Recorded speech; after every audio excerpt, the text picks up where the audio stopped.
Hi friends, Tuesday கோயிலுக்கு போயிட்டு வந்தாச்சு. வந்த உடனே இந்த விளக்கெல்லாம் எடுத்து க்ளீன் பண்ணுற வேலை தான். திரியெல்லாம் எடுத்துட்டு ஒரு டிஷ்யூ பேப்பர் வச்சு நல்லா தொடச்சிட்டு தண்ணியில் பார்த்திங்கன்னா கொஞ்சமாக சோப் தூள் போட்டு ஒரு அரை மணி நேரம் ஊறினதுக்கப்புறமா கழுவி எடுத்து நல்லா காய வச்சிடலாம். நல்லா காஞ்சதுக்கப்புறமா எடுத்து ஸ்டோர் பண்ணோம் அப்படின்னா ஒரு வருஷத்துக்கு அப்படியே இருக்கும். அப்புறம் நம்மளுக்கு பெட்டர் மேஜிக் அப்படிங்கிற இன்ஸ்டாகிராம் பேஜ்லேருந்து மேஜிக் ஜெல் சென்ட் பண்ணியிருந்தாங்க இல்லையா. இது லாஸ்ட் டைம் வீடியோவில் நிறைய டவுட்ஸ் கேட்டிருந்தீங்க.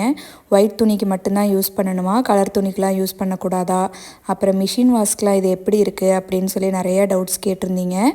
ஒயிட் துணி, கலர் துணி எல்லாத்துக்குமே யூஸ் பண்ணலாம். ஒரு ½ அன் ஹவர் ஊறினா போதும், சூப்பராக க்ளீன் ஆகிடும். ரொம்ப ப்ரஷ் வச்செல்லாம் தேய்க்கணுங்கிறது இல்லை, சும்மா கசக்குனாவே போதும். அப்புறம் இன்றைக்கி மிஷின்லேயுமே இந்த ஜெல் யூஸ் பண்ணி வாஷ் பண்ணியிருந்தேன். மிஷினுக்குமே இது ரொம்ப கம்ஃபர்டபுளாக இருந்துச்சு. இவங்களோட பேஜ் டேக் பண்ணுறேன், அதே மாதிரி காண்டாக்ட் நம்பரும் கொடுக்குறேன், கண்டிப்பாக செக் பண்ணி பாருங்கள். ஓகே ஃப்ரெண்ட்ஸ், இன்றைக்கி டே இப்படி தான் இருந்துச்சு. நாளைக்கு இன்னொரு வீடியோவில் பார்க்கலாம்.